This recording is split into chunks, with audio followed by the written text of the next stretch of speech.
안녕하세요. 마음대를 씻어주는 한의사 심의 황봉근입니다. 오늘 제 8일차 자기성찰 부분을 성찰해 보도록 하겠습니다. 20대 초반에 한 여성 이야기가 나와요. 그 부모님을 도저히 용서할 수가 없다. 나를 위해서 해준 일이 뭐냐.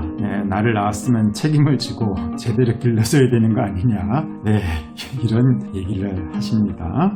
다 부족하지 않냐. 부모님도 완벽한 사람이 아니고 잘 못 살 수도 있고 다 그러는 건데, 그 부모님을 용서할 수 없다는 것은 부모님이 부모다워야 된다는 그런 생각을 가진 거 아니겠습니까? 그런데 부모님이 신도 아니고 그러는 본인은 완벽한가요? 왜 부모님은 자식에게 모든 것을 다 해줘야 하고 그래야 되나? 20살이 넘게 되면은 이제는 자립을 할 때가 된 거 아닌가요? 자기 성찰이라는 것은 말 그대로 자기를 성찰하는 거잖아요. 상대를 보는 것이 아니라 관점을 달리 보자는 거죠. 나는 어떠한 상황인가? 내가 타인에게 완벽함을 요구하고 있다면은 그러면 나는 완벽한가? 이렇게 보는 것이 자기 성찰이죠. 나를 먼저 보자는 얘기죠. 이것이 마음 공부의 핵심이죠. 우리는 늘 타인을 먼저 본다는 거죠. 허물도 타인의 허물을 먼저 보고, 그렇다면 타인의 장점은 왜 먼저 보고 있지 않는 거죠? 그래서 우리는 장점을 보든 단점을 보든 나를 먼저 보자. 왜냐하면 내가 이 삶의 중심 아니겠습니까? 내가 없어진다면 이 세상은 의미가 없잖아요. 이 광활한 우주도 내가 없다면 존재하지 않는 것과 무엇이 다르겠습니까? 그러므로 나를 들여다보자. 나를 성찰하지 않으면 내가 잘못을 범하고도 이를 상대의 책임으로 미룬 후 자신을 변화시키려 하지 않는 우를 범하기 쉽다는 거죠. 또 한 분의 이제 30대 중반 여성이 나옵니다. 가슴도 답답하고 불면증도 있어요. 화병이 생겼어요. 그래서 물어보니 남편이 나를 너무 무시한다는 거죠. 막말도 하고 욕설도 서슴지 않고 화가 나서 견딜 수가 없다는 거예요. 그렇게 막말하고 욕설을 하는데도 왜 살고 있냐는 거죠. 지금 누구 덕분으로 사는 거냐 이렇게 한번 물어보니까 그래도 내가 남편의 덕을 보고 있다는 거예요. 양면적인 마음이 있는 거죠. 나는 떠나고 싶은데 또 얻는 것도 있다는 거죠. 왜 남편을 떠나지 않느냐는 거죠. 사실은 우리가 대인관계에서 문제가 부딪히면은 이 손바닥이 우리가 이렇게 한 손으로 이렇게 소리가 나지 않잖아요. 딱 부딪혀야지 소리가 난다는 것은, 어떤 문제가 생겼다는 것은 두 손바닥이 부딪히기 때문이다. 즉 상대에게 문제가 있다면 나도 문제가 있다는 거죠.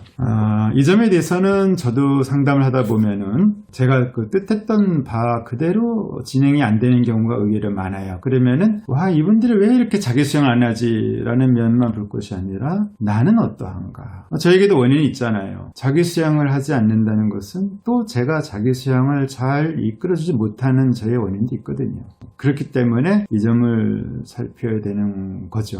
그래서 문제가 생기는 것도 이 두 손바닥이 있어서 두 개의 그 존재가 이 역할을 하기 때문에 소리가 난다. 그러면 잘 되는 것도 역시 이 두 존재가 부딪혀야지만 잘 된다. 즉 수양을 함에 있어서도 멘토와 멘티, 선생과 학생 관계에서도 이 이치가 그대로 적용된다는 거죠. 잘 되는 것은 잘 배우려고 하는 그 학생의 자세와 잘 가르칠 수 있는 선생의 그런 마인드가 이렇게 합쳐진다는 거죠.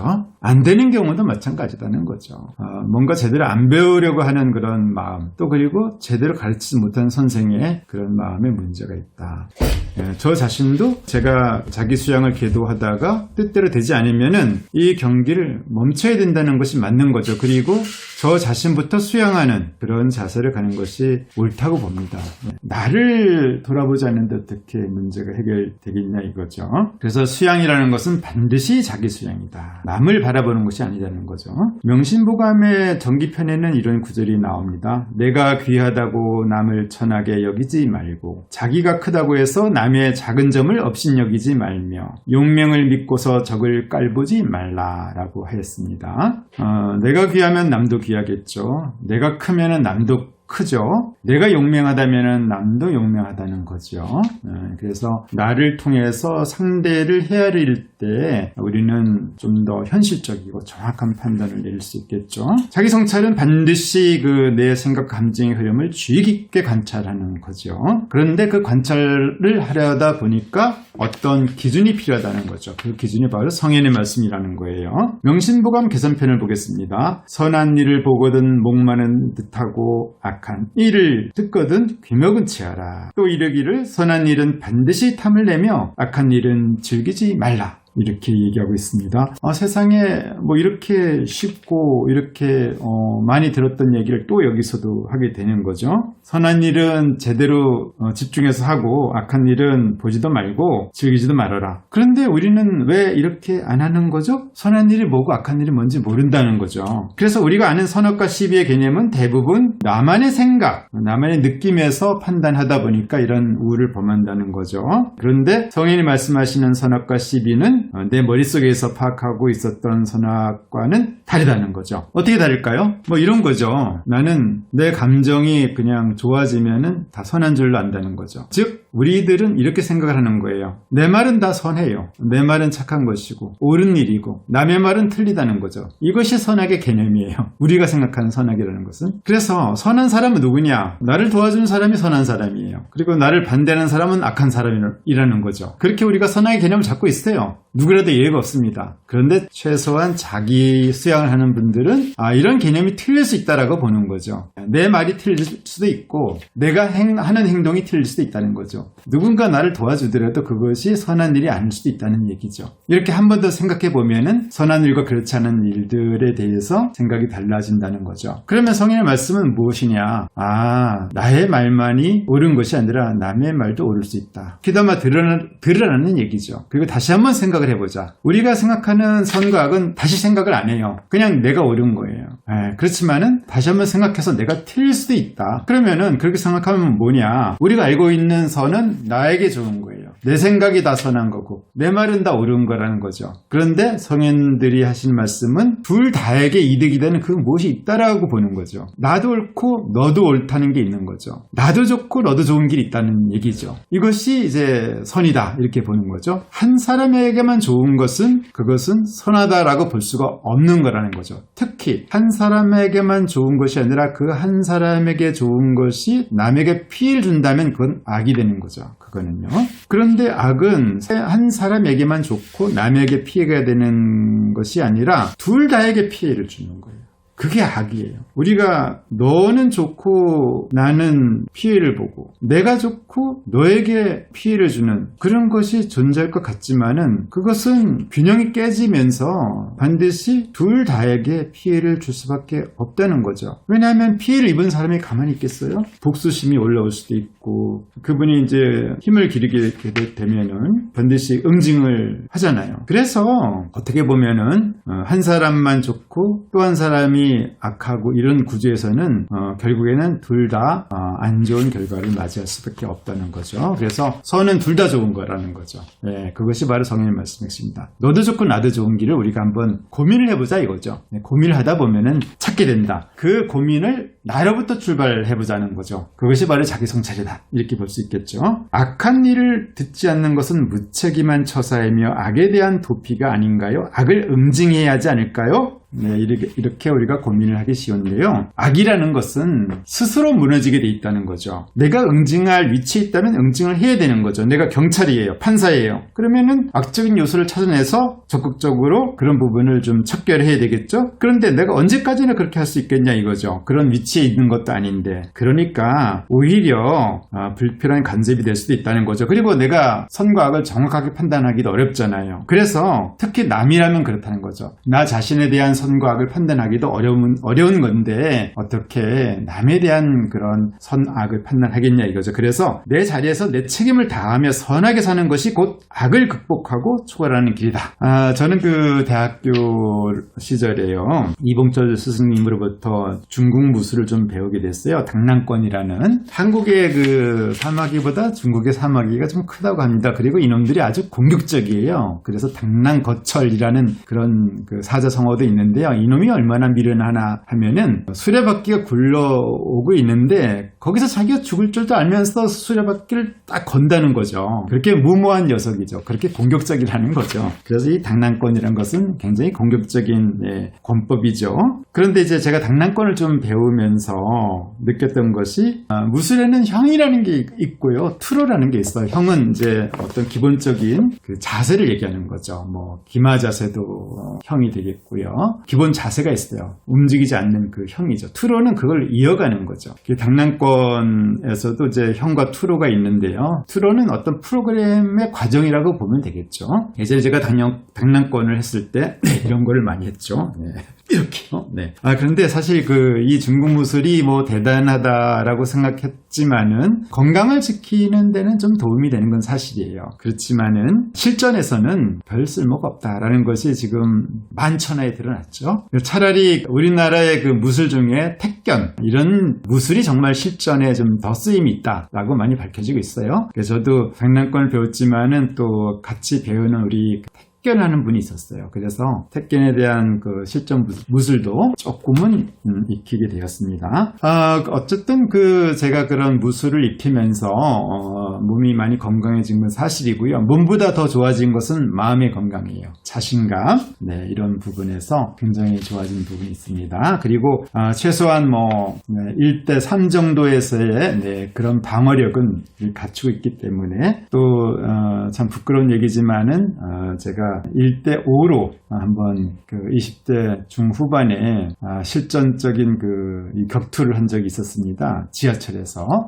이런 얘기를 하니까 5명 중에 하나가 아니었느냐라고 그렇게 얘기하는 분들도 있는데 제가 1위였고 상대가 5이었습니다. 그런데 제가 거기에서 밀리지 않고 격파를 했기 때문에 그 이후로 더 자신감이 많이 늘은 것 같습니다. 그래서 이런 무술을 보더라도 이런 형과 투를 보게 되면은 이런 것을 어떻게 내가 터득할 수 있을까라고 고민을 해보게 되면은 평생을 해도 그 형 하나, 투로 하나를 깨닫기가 어렵다는 거죠. 배우지 않고서 어떻게 그게 가능하겠냐. 역시 배움이라는 것은 아무리 강조해도 지나치지 않다고 봅니다. 성인의 말씀이 이와 같다는 거죠. 하나의 형이요, 하나의 투로라는 거죠. 무술로 본다면은. 그래서 성인의 말씀을 거울 삼아서 내 마음의 때를 씻어주고 또 동시에 내 영혼의 어떤 양식이 된다. 이렇게.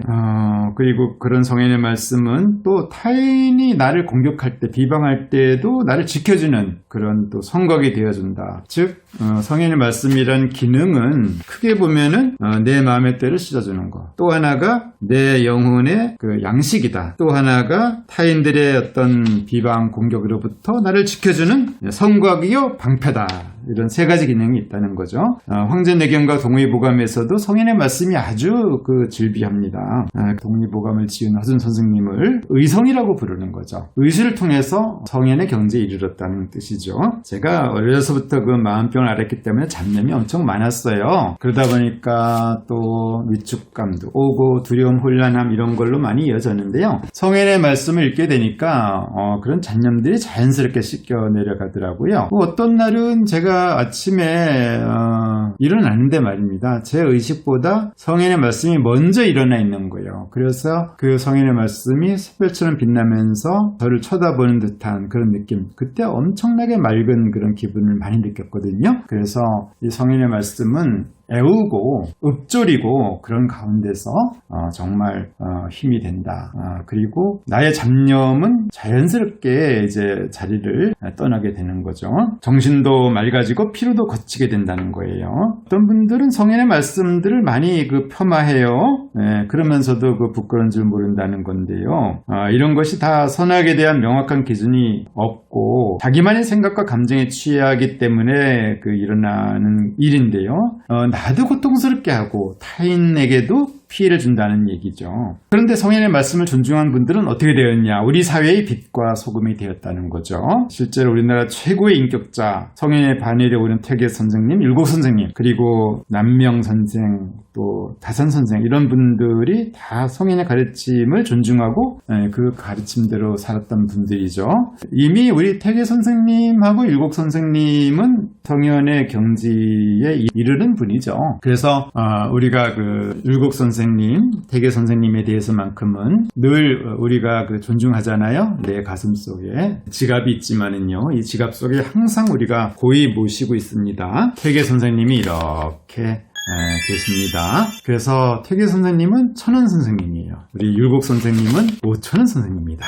라는 거죠. 우리가 이 돈을 좋아한다면은 태계 선생님 그리고 우리 율곡 선생님 항상 우리가 흠모하고 존경할 때 이 돈이 오겠죠? 내가 돈을 좋아하는데 돈에 이렇게 새겨진 이 두 성현의 그 가르침을 내가 받아들이지 않는다면 어떻게 돈이 들어올까요? 선생님이 여기 계신데 그러면 우리 태계 선생님은 어떤 말씀을 하셨을까요? 경하라 한마디로 이렇게 얘기했습니다. 과정을 경건하게 보내라 이런 뜻이죠. 과정을 충실히 하라는 그런 말씀을 주셨어요. 율곡 선생님은 성이다 이거죠. 성실하라. 성실하게 열매를 맺어라 이런 뜻이에요. 눈에 보이는 뭔가를 이루는 것이 그것이 참된 거다. 눈에 보이지 않는 것은 그거는 좀 아닐 수 있지 않느냐 이거예요. 그래서 실적을 중시했었어요. 너가 오늘 하루에 뭘 이뤘냐 이거죠. 이거를 늘 중시했거든요. 그래서 어떤 날은 태계 선생님을 통해서 내가 정말 선하게 살았는가 과정에 충실했는가 이거를 점검하고 또 어떤 날은 우리 율곡 선생님의 말씀을 따라서 내가 오늘 뭐 한 게 있나 실적이 있나 눈에 보이는 그 무엇을 이뤘냐 그런 것을 점검해 본다면은 우리는 돈이 들어온다는 거죠. 그래서 우리 두 분 선생님 말씀을 잘 한번 따라 보도록 하자고요. 도의 뜻을 두고 덕에 의거하며 인에 의지하고 이에서 논인다 라고 말했습니다. 도가 뭘까요? 도라는 것은 하늘의 이치죠. 자연의 이치죠. 이 자연의 이치의 뜻을 두고 덕에 의거하며 덕이라는 것은 자연의 이치가 내 몸 안에 숨쉬는 거잖아요. 자연에도 있고 내 몸에도 있다는 얘기죠. 인에 의지하고 그러면은 그런 내 몸에 있는 덕스러움이 이제 드러나는 거죠. 그 드러나는 자태가 바로 인이다. 어질다 이런 거죠. 어질게 나타난다는 거예요. 인에 의지하고 예에서 논인다. 그래서 그 어진 상황에서 사람들과 교류하는 그 모습이 바로 예잖아요. 그러다 보니까 내가 살아가는 모습이 아름답게 표현이 된다는 거지요. 어찌 이래도 맑고 크고 아름다운가 성인의 가르침은 곧 삶의 교과서여 모본 답안이다. 이 구절만으로도 우리가 어떻게 살아야 하는지에 대해 정확하게 할 수가 있다. 나는 가끔 생각한다. 만일 성인의 말씀을 접할 수 없었다면 그 무엇으로 내 자신을 성찰하며 내 마음의 중심을 잡을 수 있었을까라고. 상상만 해도 끔찍하다는 거죠. 거울이 없는 거예요. 길을 가는데 나침반이 없는 거예요. 밤길을 가는데 후레쉬가 없는 거예요. 그러면은 어떻게 우리가 해결해 나갈 수 있겠냐 이거죠. 우리 인생의 이런 라이트가 되는 이런 우리 성인의 말씀을 존중하고 잘 따르면서 갈 때 내 마음의 평화 그 다음에 내 삶의 즐거움이 생겨내리라고 저는 믿습니다. 9일차 9편에서 뵙도록 하겠습니다. 화이팅!